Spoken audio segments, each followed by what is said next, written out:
Hello and good morning, people of the internet. My name is Nicole and welcome to my YouTube channel.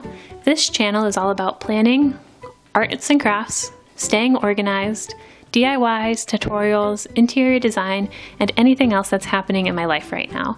I'm 24 years old and a newlywed, so I have a lot of exciting life events coming up that I want to share with all of you. But I'll make an official introduction video in the future. Right now what I want to do is just show you my November bullet journal setup and give you a little introduction into how I got started with planning. My planner journey first started about a year and a half ago. This was right around the time that I had graduated college, just recently got engaged, and started my first full-time job. My first full-time job, it was about an hour commute to work and from work. So I didn't have very many hours in the day when I got home to actually do personal stuff. And I was in the middle of moving to a new apartment with my fiance and wedding planning, so I definitely needed something to help keep me organized. So what I did was I ended up carrying this notebook into work with me. Every single day I would just flip to the new page, date it, put the day, and then just rapid log put down anything that I needed to do for the day or the weekend. And this honestly has changed my life. I have never been more productive since I've started doing this. And by doing this and just through the power of the internet, I eventually stumbled upon the Hobonichi Techo, the bullet journal system, and just all the other planner systems that are out there today. Now, while I love my daily notebook, that is really more for my professional career and just something that I carry around with me day to day. However, when I'm not at work, I do have a lot of hobbies. I enjoy making video games and programming. I love doing arts and crafts and my own personal projects. And I also run an Etsy shop for stickers. So I needed something to help keep me organized that was separate from my professional career. So I started out using the Leuchtturm 1917, and I really like it. I absolutely love the dot grid system, but I found that it was just a little too similar to the notebook that I was currently using for work. I felt like I needed something a little bigger, and also I wasn't a big fan of bound books like this. I definitely prefer ring systems or binder systems. So I did use this for October, but I think I'm going to be switching back to my Keller Crush planner in white for the month of November and probably continue using it throughout the winter. I do switch planner systems around a lot, so we'll see how long I'm in this system. I absolutely love this Keller Crush planner in white, but I've been struggling trying to accumulate everything I need to really fill it out. As you can see right now, it's a little pathetic. I only have a couple pages in there. So the next few videos will probably be me setting up my planner, and I'll show you the process, and I might go on hunts to find particular things. So I think that will be really fun to share with all of you. Now on to my November bullet journal setup. So the first thing I have is this little pouch right here that I got from the Target Dollar Spot, and it just has a little card in it with holographic gold foil that says grateful. So I thought that was just pretty and appropriate for Thanksgiving. So I might write something on there, but I just thought it was kind of cute. And then we have the actual November front page and all the other pages for this month. So before we get started, I just want to show you the kit that I am using for my bullet journal is from my Etsy shop, NElizabeth Multimedia. And I am using the Bold Basics kit in purple. So it comes with a lot of different stickers that just make it really easy to set up a new month in November. I am really terrible with my handwriting and calligraphy. I can do basic scripts, but, or basic, what's that called? Nothing fancy. I can just write regular, pretty neat, but I can't do any sort of cursive, or in particular, I really suck at writing big letters. I can only write small things. So I just find these to be really helpful, especially the big headers like these.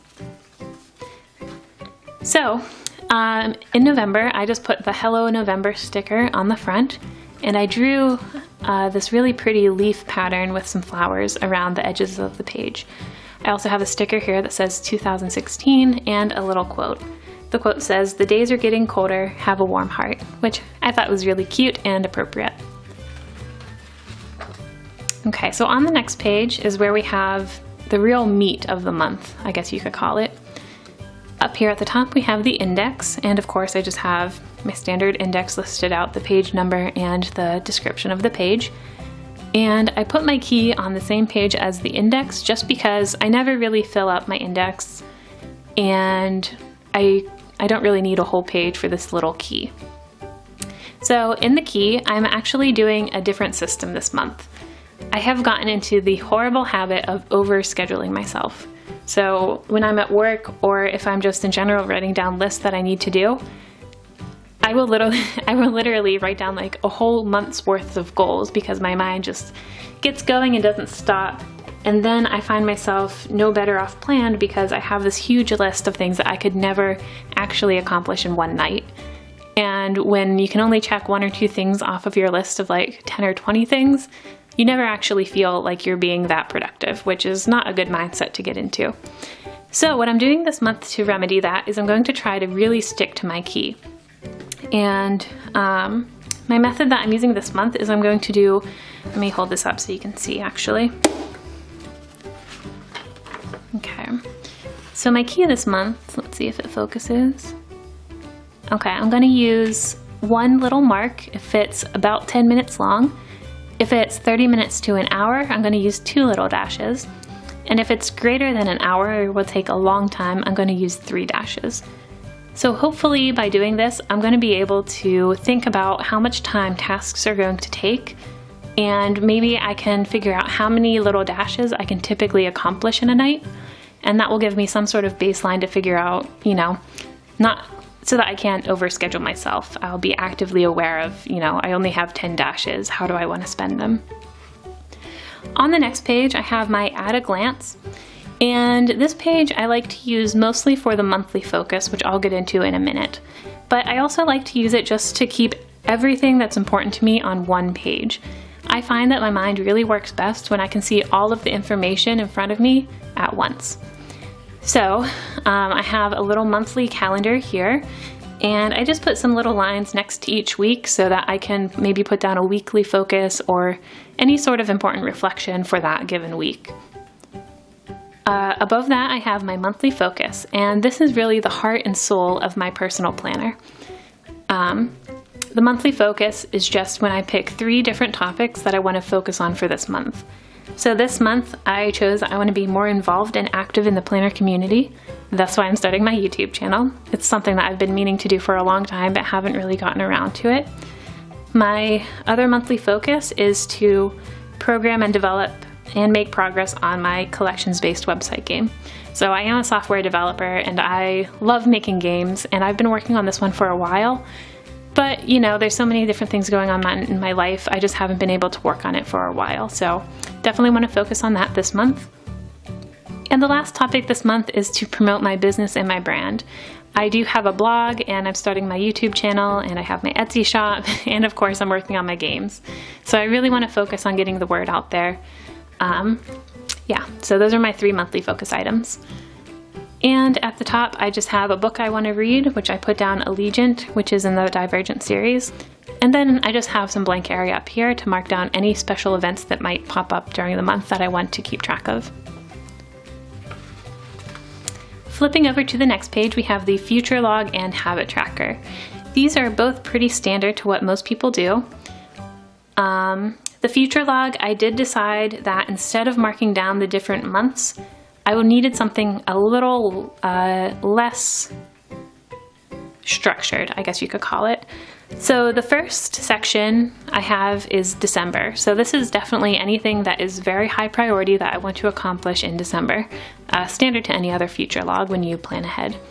However, instead of putting January and all the other months below it, I decided to write next year. And this just worked out well because it's almost the New Year's, but by next year, I'm really referring to the next maybe 2 or 3 months.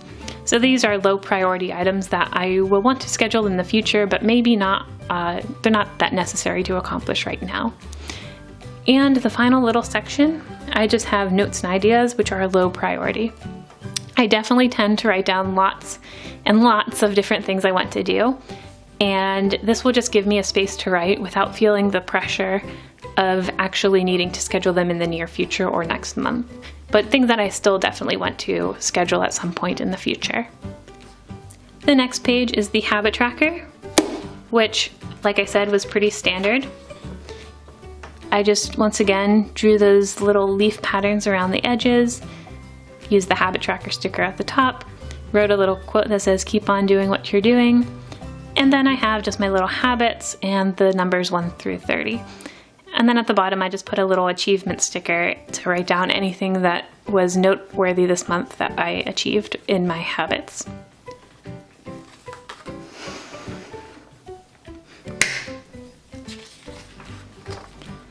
On the next page is my goals, ideas and inspiration, and my gratitude and success log. These are mostly just for brainstorming and brain dumping. I definitely do a lot of that, as I've mentioned a few times now. So the goals, I'll just be able to write down any goals I have. Ideas and inspiration is pretty much solely for brainstorming. And then my gratitude and success log is where I want to write down one thing every day that I either achieved or that I'm grateful for. I definitely think it's important to focus on your successes. I am very, very achievement oriented in that I have to achieve something every single day or else I don't feel like I've personally accomplished anything and I feel like I've wasted time. So by doing this, I think it's going to force me to recognize that I did actually do something every single day, and even if I didn't do something, it will force me to think about something that I'm grateful for that I have right now in my life. And I'm hoping that will just help with my emotions and feeling like I'm actually achieving things every single day. On the next page is the last page of the month, and this is kind of just a random page where I can write down anything else that's important to me. So I have a birthdays banner at the top, and I just have some of the November birthdays that are important to me written down. I have another special event section to write down anything that might come up. And then I like to leave a little bit of blank room just as the month goes on. If there's anything important this month that I want to remember or mark down, I can do that here. Then we get into the daily pages, and there's really nothing all that special about my daily pages. I don't follow one particular method of writing things out. One day I might do this horizontal block section where I just go down the page, whereas other days I might do the vertical columns or do something more fancy. So I just like to switch it up and do whatever works for me that given day. Alright guys, so that was my November bullet journal setup. I am looking forward to meeting all of you wonderful people out there in the Planner and YouTube communities. And I'm looking forward to making more videos showing you how I set up my planner, because you can see it needs a lot of work. So until next time, I will see you all later. Bye!